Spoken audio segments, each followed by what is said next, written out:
Olá, galera da Oitavas, tudo bom? Eu vou tentar hoje passar para vocês uma visão geral dos verbos.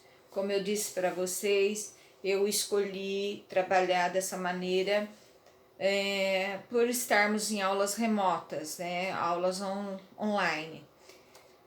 Então, eu decidi ensinar as estruturas para quando nós retornarmos, vocês terem bem isso, para nós podermos colocá-lo em prática. Assim como em português, eu vou enviar para vocês uma tabelinha dos modos, dos tempos, das conjugações em português. Eu quero mostrar que em inglês não é tão diferente, tá? Parece ser um bicho de 7 cabeças, mas não é. Ele é de 10. Brincando. É o seguinte, eu tentei colocar aqui os verbos em inglês, eles são combinados entre si. Então, a gente tem os tempos, são 12 total, tá? Nós temos o presente, o passado, o futuro, presente contínuos, passado contínuos, o futuro contínuos, o presente perfeito, o passado perfeito, futuro perfeito, presente perfeito contínuo, passado perfeito contínuo, o futuro perfeito contínuo. Eu vou gravar isso em várias vezes porque senão não consigo depois editar, tá? Então vamos começar. Por enquanto a gente viu só o presente, tá? Vocês eram para estar já estudando o futuro. Então, o presente e o passado eram coisas que era para ter aprendido na sexta e sétima série.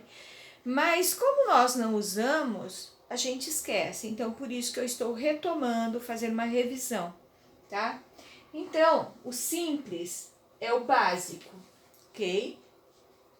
O contínuo é aquele que está acontecendo naquele momento. Quando a gente agrega o ing ao verbo principal, isto demonstra que ele está acontecendo naquele momento, seja no presente, no passado, no futuro. Depois vocês vão ver. Prestem atenção que, ó, aqui a gente só tem presente, passado e futuro. Aqui a gente já tem uma combinação com o tempo contínuo, fica presente mais o contínuo, passado mais o contínuo, futuro mais o contínuo. Vamos complicar mais um pouco? Não disse para vocês que tem o perfeito? Então, o perfeito nós usamos o verbo to have e na terceira pessoa o has como auxiliar. Então, ele vem antes do verbo principal. E o verbo principal, ele vai sempre estar naquela listinha de verbos que a gente tem, tá? Não sei se dá para vocês enxergarem.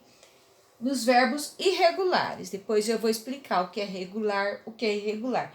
Eu estou dando uma visão geral e depois nós vamos estudar individualmente cada um deles. Então, a gente tem essa listinha que é enorme e eu peguei alguns verbos. Então, tem o infinitivo, o passado simples e o passado e o particípio passado. Então, quando você trabalha com tempos perfeitos, é nessa coluninha que você vai trabalhar, ok?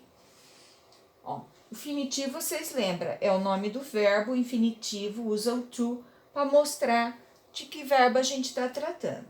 O passado simples é este, tá? E o particípio passado é este aqui. Então, vamos lá. No particípio passado, nós temos o presente, tá? Lembra que a gente faz combinações? O presente com o perfeito fica presente perfeito. O passado com o perfeito fica passado perfeito, past perfect. O futuro perfeito fica futuro perfeito, future, então é present perfect, past perfect, future perfect. Se lembrando novamente, antes do particípio, tá?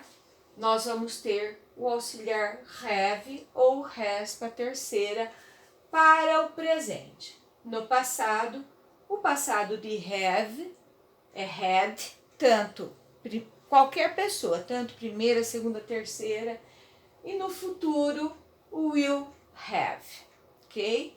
Mas percebam, sempre vai ter o verbo to have como auxiliar e depois o presente perfeito. Aí, continuando e complicando um pouquinho mais, nós temos o tempo presente, passado, contínuo, tá? Então ele vai ficar como presente, present perfect continuous, past perfect continuous, future perfect continuous. Então, além de nós usarmos o auxiliar, tá? Que aqui nesse caso o have não é o verbo principal, ele é auxiliar. Além de usarmos o have, nós vamos usar o passado no particípio e o verbo principal com ing. Percebam que nós temos 12 verbos, porque nós temos 3 aqui, 3 aqui, 3 aqui, 3 aqui. Mas na realidade é um combinado que nós temos, ok? Nós vamos trabalhar isso, eu vou dar alguns exemplos para vocês tentarem entender. Eu não sei se a letra, a iluminação está ajudando, porque hoje está um dia meio complicado para gravar aqui. Vocês não sabem o trabalho que dá a gente fazer uma gravação. Então eu vou tentar, com esse novo quadro, tá? Alguns exemplos. Eu vou ver se eu consigo colocá-lo aqui. E se dá para vocês enxergarem, tá? Aqui, pronto. Dá para vocês enxergarem. Então, como eu mostrei para vocês, a gente vai ter uma coluninha. Eu vou dispor tudo isso para vocês em fotografias no WhatsApp. Então, no presente simples, deixa eu pegar a canetinha porque já apagou aqui. No presente simples, eu usei o verbo principal have, tá? Então aqui ele é um verbo. I have a car. Eu tenho um carro.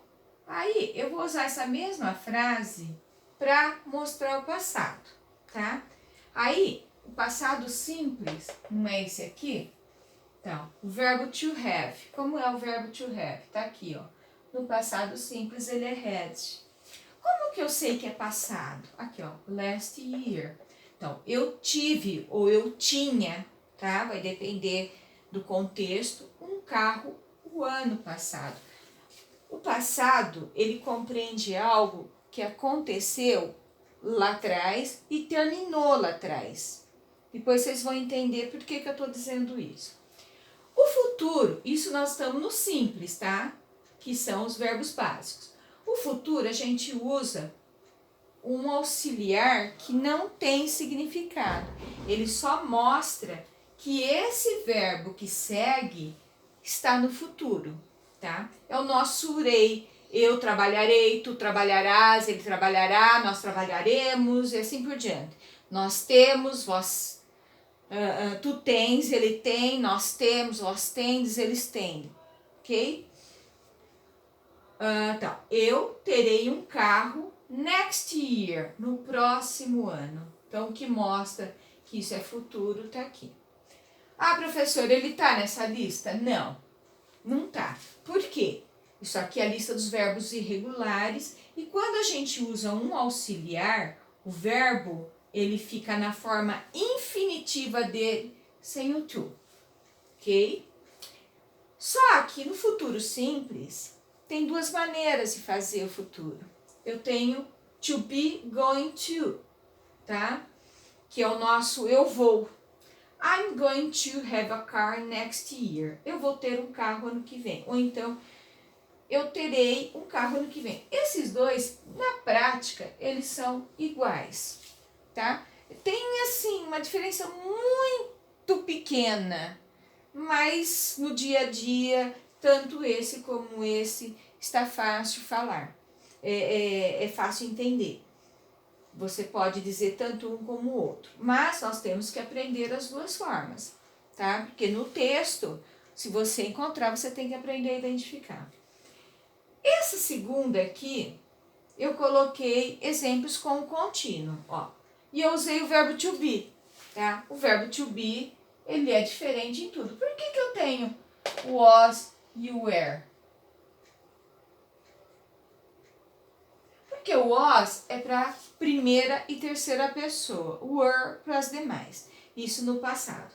Então, no presente, não é you are, tá? Você está. Só que eu quero dizer que é algo que está acontecendo agora. Então, o verbo principal, que é to study, ele vai acrescentar o ing e eu tenho o now para reforçar, mas nem sempre vai aparecer. Então, você está estudando agora, nesse exato momento, right now, ok? Então, esse é o presente continuous. Aí você vai dizer a mesma frase, mas você vai dizer que você esteve estudando ontem. Tá? Naquele exato momento de ontem, você estava estudando. Então, we were, aqui é o verbo were, studying yesterday. Então, aqui, ó, é past, aqui é o present. E o verbo no contínuo. Então, você estava ou você esteve, dependendo do contexto. E aí, nós temos o terceiro, que é o futuro, né? Futuro, não, desculpa, é o presente perfeito continuous. Eu esqueci de colocar o futuro. You have been studying here. Você, aqui é o presente do verbo to have. Aí é o perfeito do verbo to be. Tá aqui, ó, verbo to be, particípio dele, que faz o perfeito. E o próximo com ing. No futuro, que eu esqueci de colocar aqui, ficaria you will be studying tomorrow. Você estará estudando amanhã às 10 horas, por exemplo. Naquele exato momento, você vai estar fazendo, ok? Eu espero, assim, que, por um começo, vocês tenham tentado entender que daqui para frente nós estaremos estudando separadamente cada um deles, tá? Não precisem entrar em pânico. Ai, tudo isso, pelo amor de Deus. Tudo tem seu tempo, ok?